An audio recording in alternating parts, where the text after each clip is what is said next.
Keep it humping. We have seen history. Let's get it on, Jethro.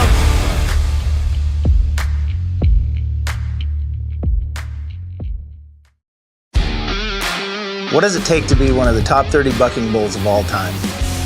You had to be badass at your job. Been 2 years since anybody's been able to stay on this. You had to be bruiser and be a big, tough, mean, ornery, cantankerous bull, and you just had to stand out. You just can't catch up to a bull that's this big and moving this fast. The bulls are just born with an instinct of how to buck. Not even close. That's what PBR is. They put the best rider in the world against the best bull.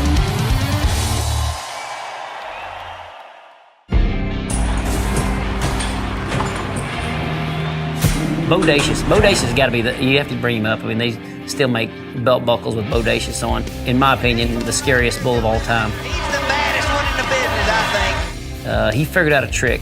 He learned how to get the guys leaning forward and meet them in the middle. He is big, strong, scary.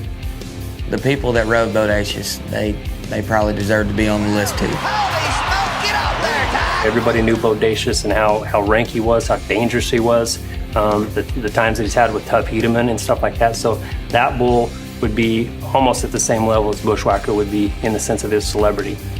I think I'd rather somebody take and swing a bat at my face is have Bodacious hit me in the face. He's one of the greatest bulls ever, but I'm glad I never had to get on that one. Ugh. Chiseled's actually one of my favorites. Back in his heyday, he delivered big moments. It was 90 or nothing every time. He was pretty special. What every bull rider wants to get on just jumps out there, leaps way up in the air. Chiseled just took a chunk. He was so fast and so explosive. When they say Chiseled, everybody remembers Ruben Barbosa. World Final in 2019, Rubens Barbosa gets on him and rides the out of him. All year he's a favorite, and then he comes in there and he's like, I don't know, 4th or 5th or 6th. And honestly, right there, I was probably prepared to lose. You get in the T-Mobile Arena and that crowd's behind you, it was fireworks. Barbosa is gonna blow the roof off this place. That was a big, big ride. Probably still one of the best bull rats I've ever seen in person. I still get little goosebumps there watching that.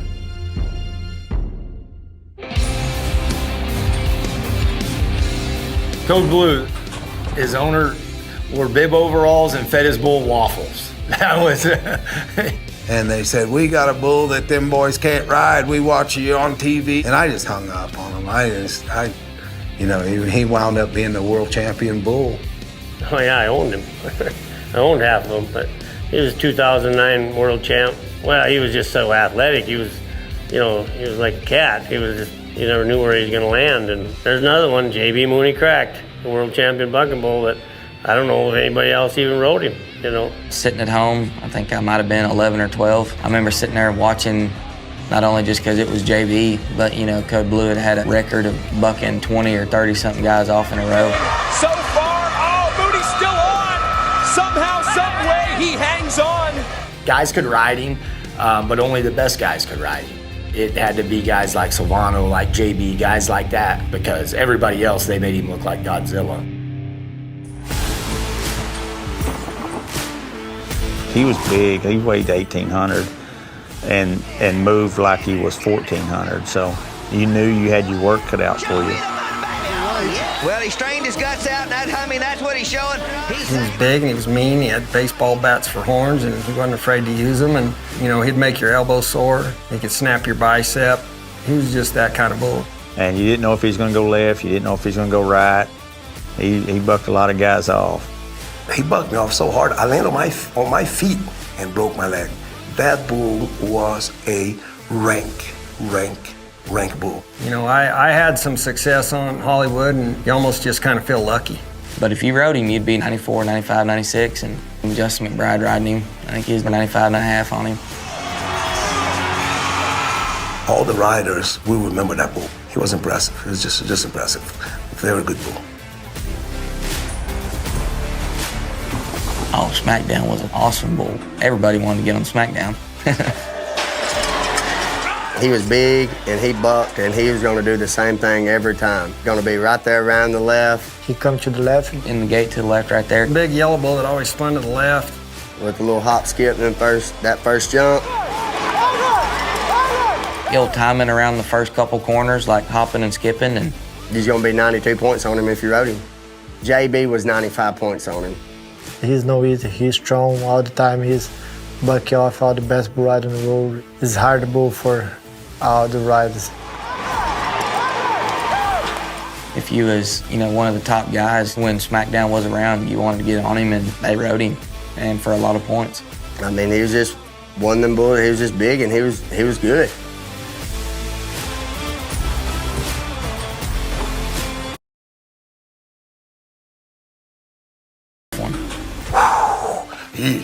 Not good memories. Man, what a rank dude. He was a special boy. He was big, stout, just kicked straight over his head. He went unridden for 25 plus outs before he was ever conquered by Owen Washburn. I remember Owen Washburn riding him, not once, but twice. And that bull just kept going down, down, down, down, down, down, down, like a roller coaster that had no end. And Owen, he had a lot to give. So Hammer was marked 48 plus several times. I think he was marked 49 points one time. I think Lambert said he 25'd him one time, which is the highest you can mark a bull.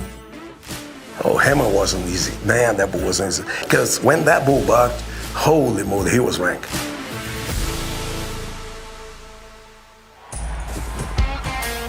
Spotted Demon, he's big and scary. I was the first guy to ride him. Didn't know how to really approach it because everybody I'd seen, they got pulled down and were getting hit in the face by him. Cooper Davis with his back against the wall. That bull was pretty damn mean. That bull would make you feel like you just weren't doing enough ever. He was just that fast and that smart and good. That's a bull that was the man. He was in the short round, but also a bull that when the ride's over or the save begins, hey, you better have your hammer caught because he's gonna mean it. Probably the most memorable ride on Spotted Demon would be Marco Iguchi the year he won the finals. I think he ended up winning the round, but he dang sure paid for it on the get off. Spotted Demon was like, yeah, you got me, but I'm gonna get you back real quick. Catches him with the horn right at the whistle, and then that bull was after everyone. Being knocked out with that bull in the arena, go get in the swimming pool with the shark, that's about it. Small, difficult, probably one of the biggest hearted bulls we ever saw, just because he didn't think he was small. He really showed like he was big. Just an amazing little athlete of a bull. Could be good stuff. Corey McFadden needs to ride the sling blade. He was just like a little piece of dynamite. Where he's jumping higher than the other bulls that you're used to riding, and you wonder when you're gonna hit the ground. Jumping up in there, you looked like you let the air out of a balloon. There was no telling which way that thing was going. Chris Shivers rode him one time that he just got to bouncing up in one spot. You're in a 20,000 seat arena, but you feel like you're gonna bump your head on the roof. It was a perfect matchup. You're talking about two little Goliaths battling, and it was great to watch because that's exciting. Those are the matchups that you're looking for. They said he couldn't be rode, and that's the kind of matches I like. I want something that nobody else has ever done.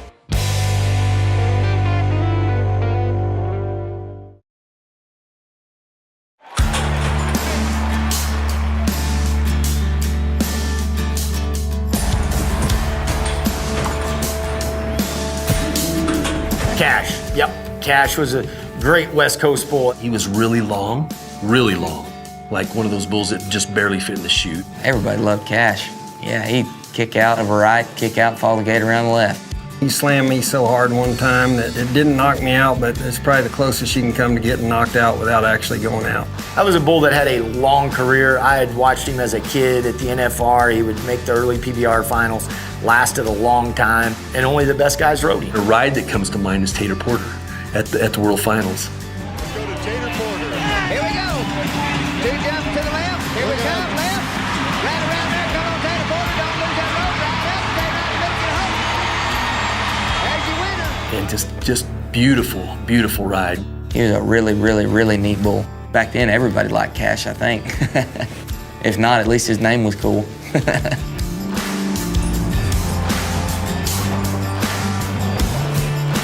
White Magic was Diamond G's bucking bull, and he was a great bull, bucking bull. He's just a little ball of muscles. He wasn't a big bull, but he had muscles everywhere. Double muscle, ripped up, just good looking as they come. He kicked so hard that he was a little bit like Big Bucks, where he kicked so hard that his back might hit a rider between the shoulder blades. When he dropped, he dropped so hard, it was so vertical, like his head disappeared. Like he didn't know where he was at. And all of a sudden, his rear would hit you in the back and just catapult you. You know, where a lot of bulls just come out and spin, he actually would he'd do some crazy, funky stuff. And White Magic pretty much threw me out of the arena in California. Justin McBride was one of the best guys going at the time. Justin McBride and White Magic trying to get his left foot. He put it back down. And he bucked him off pretty handily. If you screw up, it's gonna hurt. He was a champion, and especially when you talk about those West Coast bulls.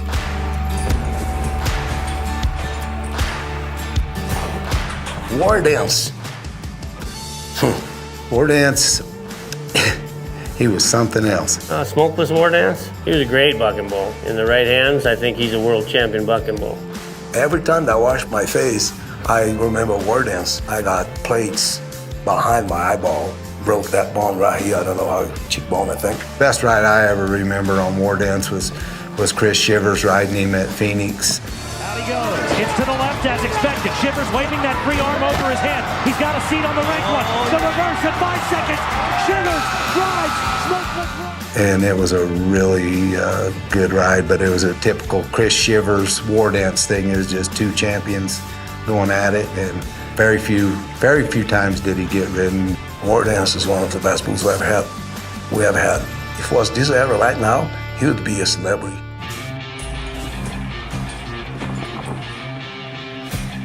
What a cool bull in Panhandle Slim. Goodness. I wish he was still around today. Panhandle Slim was little, and if you messed with him, man, he could get stupid in there and hurt a guy inside the chute. Fast, smart, either direction. And I don't even know if he liked himself. Like, he was just a little mean sucker.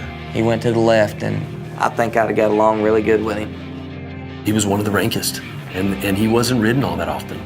He was a world champion, and the length of time he went and the guys that he bucked off really is pretty special for a bull that weighed probably 1,200 pounds. Ty Murray at our World Finals in '99. For the rest of us, we didn't ride so well, but to be there in that moment and watch it was really great. World champion, round to the right. Come on, Ty Murray. Get after him, Clinton. Come on. He'd run the length of you if he got the chance. So he was the whole package.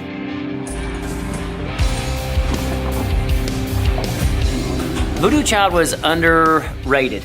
He knew where his power zone was. Voodoo Child was young, and he shows up, and he's great. And then a couple years later, you look up, and they still haven't ridden him. What a great bull. I've seen great rides on him.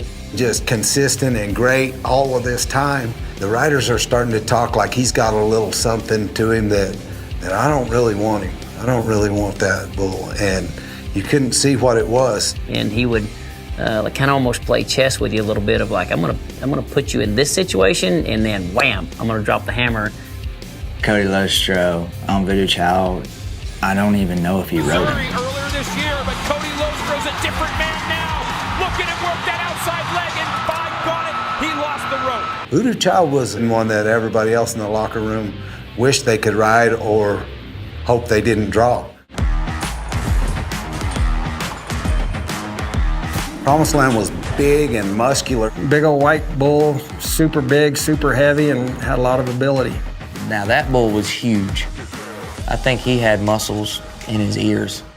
But I remember him being a really athletic bull. He was pretty damn big to be as athletic as he was. Promised Land took several guys into the high 90s. The lead, look at the score, 95.5 points for Dusty LeBeck. I remember Chris Shivers riding him, and Chris looked like a fly on his back. Little old bitty Chris is on this gigantic bull, and that was probably one of the memorable rides on him. Jim Sharp had a lot of big scores. I remember a ride on Promised Land in Fort Worth, and it was just poetic. It was incredible and big score, big moment.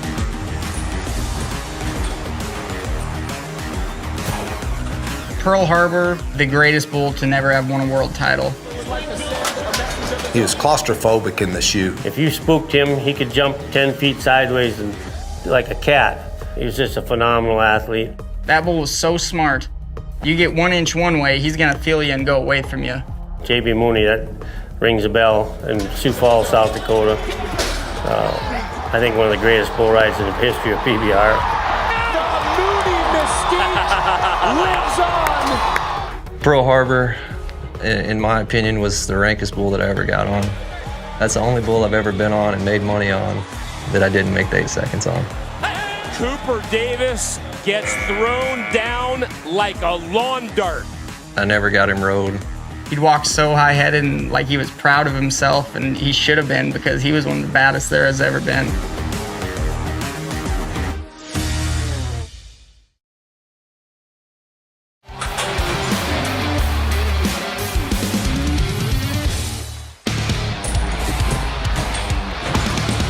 Long John was a freak, but he had it all, and he had it in a big way. When he kicked, he looked like he was 30 feet in the air. J.W. Harris rode him at Springfield, Missouri one time. That was one of those rides that we used in the judging seminars, teaching judges, because this is something that doesn't come along in every ride. I got on him one time, and my little 18-year-old self was not ready for that bull then. He was huge, that bull. He'd come in the chute, and he took up all the chute, and he was so tall, too. I was pretty confident going in. I was not very confident after. That bull took every ounce of confidence I had, and he slammed it in the dirt like he did me. That bull was saying, you ain't ready for me, kid.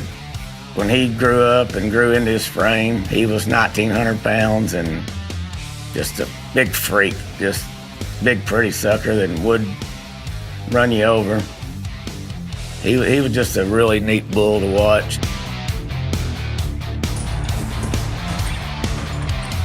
Hammer Time goes back to before the PBR, and so he was there when we started. He lasted several years. He had a long career. He did the same thing every time. He'd jump in the air and spin to the left, and it took, I think, 5 years before anybody got him rode. Big and strong, like a lot of the other ones on this list. And every time I got on him, I thought, boy, next time I got him, I figured it out. I never did figure it out. Owen Washburn rode him, for an $80,000 Mossy Oak shootout. I remember everybody climbing up on the chutes to watch. This is the guy that has a legitimate shot at strapping him, and he did. And then he drew him in the championship round the next night, and he rode him again. He's doing it, but so is Owen Washburn. He's going to ride him 2 nights in a row. The bull that nobody can ride. He was just cool, and he looked like he'd be the one you wanted, but he just kept bucking them off for all of those years. He never failed, and that's Hammer Time.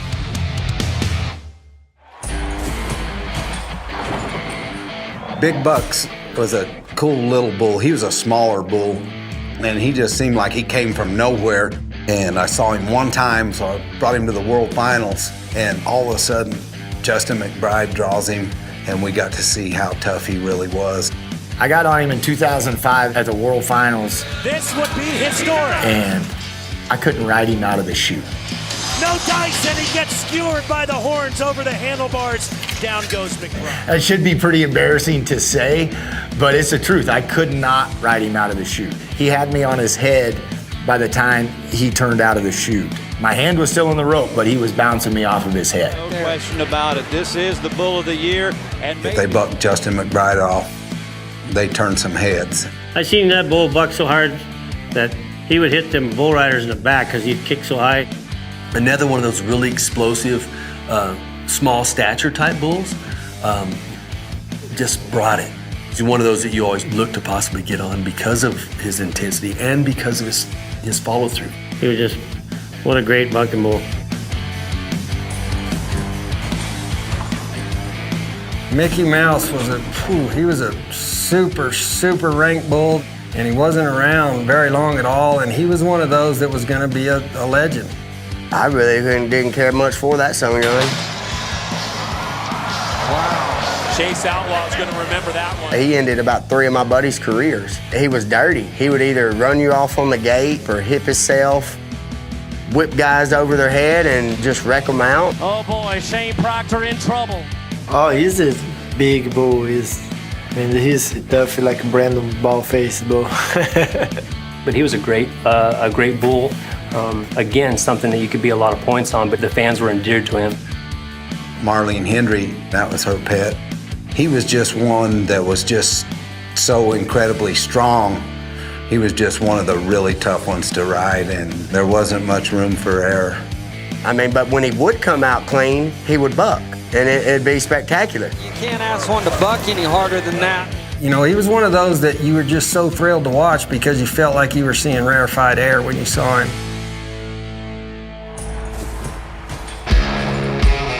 Smooth operator, these are special athlete bulls. You're talking like Michael Jordan, Magic Johnson. They're on a whole new level. Every time he goes, you're liable to see the rankest trip ever. He won every event that could be won in the ABBI. He was the world champion bucking bull, I believe, in the ABBIs. This bull bucked so hard when he was young. When he was a 5-year-old, I thought, I never seen anything buck like that. Only 1.5 seconds. Whenever I hear Smooth Operator's name, I think of Cooper Davis on him. Yeah, Cooper on Smooth Operator.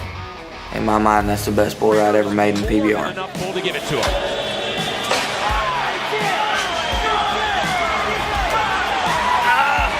Oh yeah, he gets it. For me, it was one of the biggest ones I ever watched like in person. This ride deserves 98 points for sure. I've never been on a bull that bucked that hard. Felt like I was trying so hard to get to the next jump and managed to stay in the middle. It's like dropping a 2,000-pound weight and trying to hold on to it. You know, he was so big and so strong, but it seemed like he was dropping out of the sky, and there was never an end to it. He was good from the day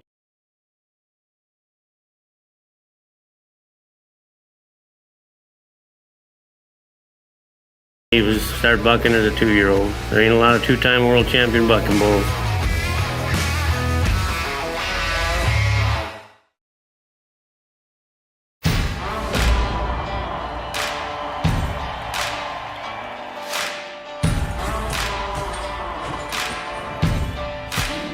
Chicken on a Chain, when the gate opened, I think he had more intentions of like, I'm gonna get somebody before I leave this arena. Like, he was mean. Had the old rodeo look, great big old set of baseball bats and the big hump. He was a bull that you knew good guys had a great chance to get a great score on. Didn't have the exact same pattern every time he jumped out of there. He liked to turn to the left, but a lot of times he didn't have enough room.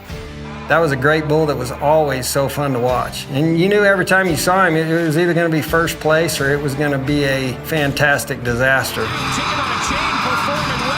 Like a freak of nature to me. He was a big, swampy Brahma bull. Once he settled in, he became a great bucking bull and won a world title. Justin McBride's ride on him in Detroit was just an incredible ride. It's one of the most memorable rides in the PBR history. Great matchup. Around to the left, McBride has dealt with 3 huge jumps, and he's settled in. He looks as though he's going to do it, and we've got a new leader. Now this is going to be big. He was challenged against one of the best in the world everywhere he went, as they spend their career in the championship round against the best riders in the world. For one that's that long and that tall, to be able to do the things that he did. I think his name had a lot to do with how famous he got, because I think people love to see this gigantic, mean, big-horned bovine, and then his name's Chicken on a Chain. You know, you can't really beat that.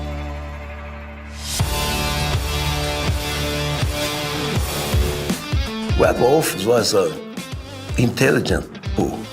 He knew exactly what he was doing. He had a freakish athleticism to him that bulls that size aren't supposed to have and generally don't have. And he was just this great big old red bull with horns that went down like this. If you got on the ground, he was coming after you. When you rode him, he would try to kill everyone.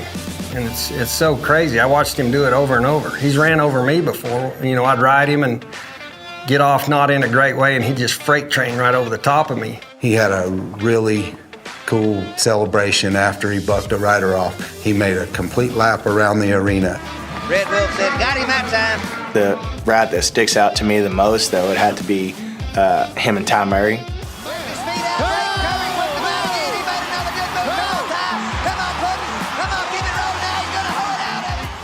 I don't know, watching that ride over and over again growing up, that was like a moment that I wanted to live for, and I wanted to be in that moment myself. He was a bull that I loved to have just because he felt great. I like big bulls, and Red Wolf was that. You knew when you had him that if you did your job, that you were either going to win it or be very close to winning it. Everybody always asks me if I can go back in history and ride one bull, what would it be? And it'd be Red Wolf. Red Wolf was just a freak of nature. And I think one of the things that made Red Wolf so famous and become a star was the way he acted, and his looks. So he was a big all-star bull. I mean, beautiful slogan. Marcio Mudslinger was a showy son of a gun and give 100% every single time. His last PBR finals, I pray that I did not draw that bull. What he did, you didn't see it very often. You just didn't see bulls that turned right in the gate and had that kind of intensity and kick and all that stuff. Give it up to Mudslinger. Well, you really have to. That's a bull that's going to make you prove it every time. He defied a lot of odds in the sense that he was around a long time to buck that hard, and he was always consistently great. There was nothing dirty about him. He had a lot of snap, a lot of buck, a lot of kick, a lot of intensity, and change of direction. He had it all, but he wasn't dirty. Mudslinger was kind of the last round of the riders voting on Buck and Bull of the Year. His last season, he won the Bull of the Year title. But he earned it. I mean, he'd been there for a decade. He went to the PBR World Finals the first time as a 3-year-old, and his last out, he bucked off Guillermo Marchi in his prime at Las Vegas. This is this bull's last swan song right here. Well, how do you like that? Slinger goes out on top. There's your world champion bucking bull. He kind of did the same thing every time. You kind of knew what he was going to do, and they're really good when they're like an offense that can tell you what play they're going to run, and then they still score on you. He just was a good, rock-solid type bull that if you ask me about, if not the greatest bucking bull, one that you'd want to get on, it would be Marcio Mudslinger.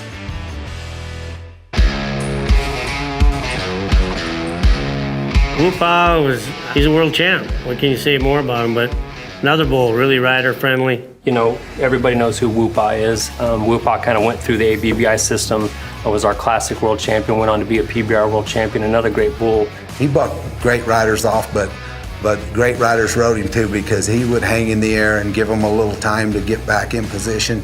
He'd do it a little different. Sometimes he'd go the right, sometimes he'd go the left, sometimes he'd go 3 jumps straight before he turned back. Whoopah, ready for another test. Oh, yeah. The Jose and the Whoopah match, the 98 points, the highest points of PBR history. Away we go. We've watched Whoopah and Jose do this in that Jose have the highest mark score of the whole night, and Whoopah had the highest bull score of the night. Whoopah, everybody knows. Me and him, we have a history. Whoopah was there, and he was on the first position of the world standings too.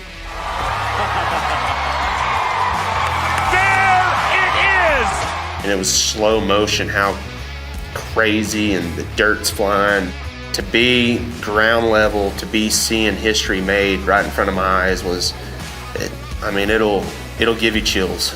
If the hairs on the back of your neck or wherever the hairs aren't standing up, you are not alive after watching that. People try to say all the time, was it really worth it? Was it really worth that many points? And I was like, man, if you were there, you'd know why it was worth that many points.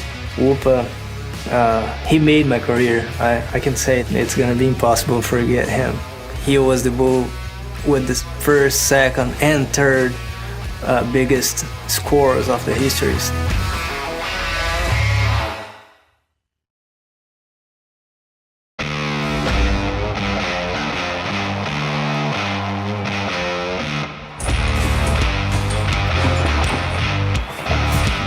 Billy Yellow Jacket was so much fun to get to watch. You know, the bull was a gamer. First three-time world champion bucking bull, and there's no bull got hauled like he did. Know him well. And I know what his belly looks like too, because I've seen it many times above my head when I've been on the ground. Hands down the best bull the PBR has seen in years. He looked special. He looked really fast, and it looked like it was all about speed, but he had such a hard turn back that he bucked most of the guys off on the first corner. He also had a little bit of a pogo out of there, what we call a pogo, kind of a hop skip that would get your feet rolled back behind you and bring you down. The time I had him, I'd never heard of him or seen him or anything. I think he was pretty brand new on the scene. I had him at the 99 PBR finals, and I went around on him when I got off of him, and then I was walking back to the chutes, and Cody Lambert was in the arena. When I walked by Cody, I said, that little guy right there is the real deal. I'm gonna go to the right today. Adriano got beat around the corner and bucked him off, and I'd have lost a house on that. Good little bull. Quick, fast, strong, you know, get it on, and he never gave up. When things were big, and you know, like with the $1 Million Ride with Chris Shivers, he never bucked so hard in his life, and he was just the cock of the walk, you know. Chris Shivers hit his head on Little Yellow Jacket. This is a moment that, you know, we saw the intensity, and we saw that first initial move out of the buck and shoot where he did that kind of a creep and that hop skip and brought Chris over and slapped him immediately and cost him $1 million. I remember when we retired him, come over and walked over, looked at my dad in the grandstand, and he went like this there and walked out. I always tell everybody he was the closest thing to a human being I ever seen. You know, he was around a long time. He probably traveled more miles than I bet almost any bucking bull in the PBR. And to be that great that long is something special.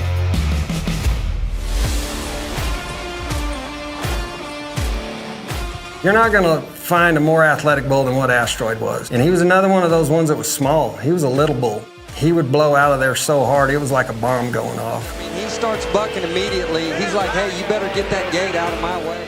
It's almost like you had to sneak up on him, you know, like you're deer hunting, and nod your head and get the gate open before he bucks. Oh, he's a big heart. Asteroid is little Brando. He got a big heart. Man, I'll tell you what, a stick of dynamite that little bull was. Shoot, he would do something different every time, either left, right, but whichever way he was going, he was bucking like a sun gun doing it. Just no match for Asteroid. When I got on him in 2017, I, to this day, have never been on a bull that felt so strong when he was going down to the ground. He dropped so hard, and he wasn't a big bull. He was, 1,400 pounds. He'd have his nose in the dirt every jump and feet straight above his head. Asteroid wins the duel yet again. He threw nothing but fastballs. He was always to the left. He was always, just 90 mile an hour. Kind of a catch me if you can type situation. He bucked nearly everybody off. That was a really special bull that should have a lot more accolades to his name than what he has. That ride when JB rode Asteroid was pretty special. For JB to make it through that second jump, it's incredible. The buck-off streak is over. Asteroid has been conquered. That ride's so cool to me because JB rode him from about 6 seconds to 8 seconds with just the tail of his rope, pretty much. You talk about bulls like Asteroid, they did it time and time again against the best of the best. It's not like, we've got some soft riders coming in today just to make you look good. Like, it was never a day off for these bulls. You don't look at that bull and think that he's gonna feel like he did. He bucks hard regardless, and hard as anything there's ever been. When he has that little factor that you don't know is coming, when you nod your head, you're gonna have to get on him a second time before you get him rode. You ain't gonna get him rode the first time ever. Gillinger, love or hate. I think I got on Gillinger 3 times. I could never ride that bull. He was a big, strong bull that didn't look like he should be able to be as athletic as he was because of as big as he was. He's so big and so athletic, he can do things that a lot of bulls can't do.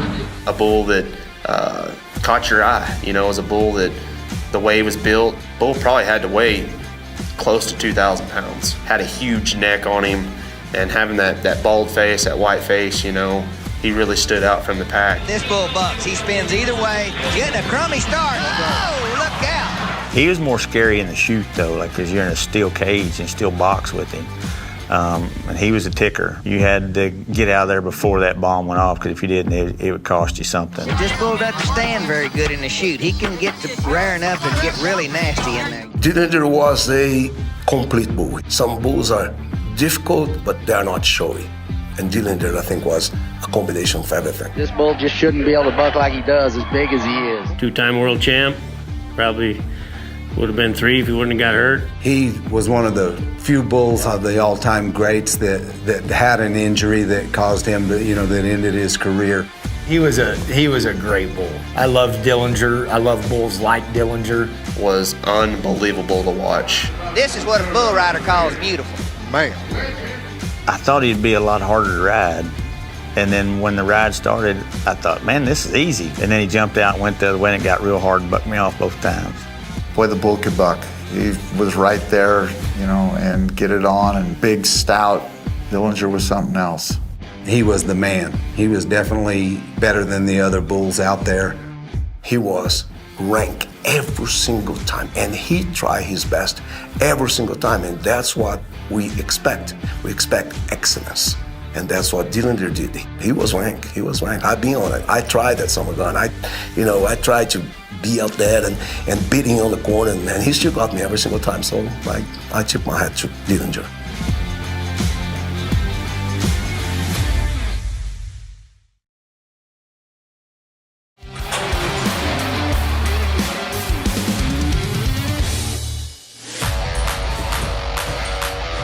Bones was a bad bull. He was good. That bull was steep, big. I seen him make fools out of Justin McBride, Laramie March. I seen them all get bucked off that bull. Bones was other level rank, and he's one of those bulls that Black Baldy says, it's my trophy, give it to me. When he made a fool out of Justin McBride and these guys, that's when they were at the top of their game also. And he just manhandled them. I'd kind of been hearing a little chatter about this bull, so I got on him there, and I still really didn't believe it after he bucked me off. Had the first correction. you look back through any time of history, and when you see a guy that is the very best get handled easily by one like that, it makes everybody go, whoa, what was that? And that was definitely Bones. He was really difficult to ride, and if you could have stayed on him, you could have been high 90s on him. And nobody stayed on him on those days. Caleb Sanderson doing his best, taking Bones so far. A great correction right there. Oh my gosh. Oh boy. How in the world is Caleb standing up right now? He was a great bull that definitely went out on the top. Tom Teague retired him pretty early. He probably could have won more in the era that he was in, but that bull didn't owe Tom anything, and he wanted him to go out a champion, and he retired him early.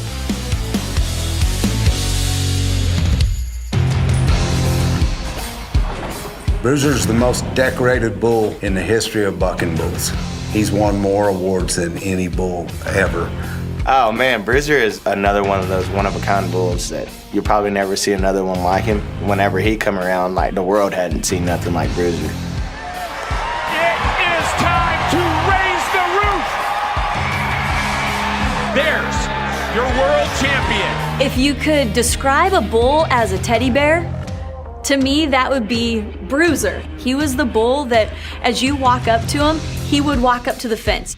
You get so attached to these bulls, and when they're a part of your family, and then they provide for your family, and you spend so much time with them. But looking back on all the great times we had, it was it's just crazy how good he was. You could sit there and pet him, scratch on him. You're as safe as you could be. And then when that latch cracks open, you talk about a bull that comes to play. Bruiser's better. Davis goes down. He just said, I'm great. You better be great. May the best one win, because I'm going to bring my A game every time. And Bruiser is not going to let it happen on his watch. JB Mooney won one of his world titles aboard Bruiser. This bull does not know and does not care, and it's going to get serious right now. 92 3/4. Say hello to your 2015 PBR World Champion. At the same time, though, he still kind of had that attitude of, he was just there to buck and wasn't really too worried about hurting you or anything like that. Jess Lockwood got bucked off of him and was right underneath him, and you could see Bruiser almost fall down trying not to step on him. They get really savvy to what's going on. They really do. They really know the game and they know what's going on. You've got this 3-time bucking bull champion of the world, and yet they'd wash him like a dog. When I'd be hanging my rope on him, he'd be sitting in the alleyway just twiddling his ears back and forth and saying, hopefully you're ready for this. That is how you earn it, and that is how you make yourself remembered. How would I introduce Bushwhacker, the GOAT? He was absolutely the greatest of all time. It's indisputable. I mean, a legendary bull. He's definitely going to go down as a legend. One of the best bulls of all time. Bushwhacker is the best bucking bull of all time. No bull before had the athletic abilities that bull had, and he brought it every single time. Not even close. And he was just as close to perfect as you can get as a bucking bull. And not just with his speed or his power, not just one thing, he was thinking all the time. 19 straight buck off. He would sit there in the chutes reading your script as you're, preparing for him. Like other bulls, wild and jittery, just really wanting to go. He's like ice water in his veins. He just sit there and just stare at the gate, just waiting for you to open the gate because he's fixing to hand it to you. Bushwhacker is still number 1. Looking at JB Mooney, who's at the top of the game. Bushwhacker is this rising star. JB's the guy that wants to take down the best bull in the world. To me, I remember the world titles. I remember JB celebrating. But it's the moment that he finally got by Bushwhacker. It felt like an eternity until it happened. And rode the bull that we didn't know if he was ever going to get conquered again. 42 straight buck-offs. But there's something about JB Mooney this weekend, and specifically tonight, that makes you think maybe, just maybe, the impossible can happen. It's over! We have seen history! To finally do it in that moment, I mean, that is why it was so memorable. The greatest ever has been bested. Bushwhacker's number 1 on the list because every single time that chute gate opened, that bull exploded, and you did not know what you were going to see and what was going to happen. You knew he was going to jump 6 feet off the ground. You knew he was going to kick over his head every time. You knew he was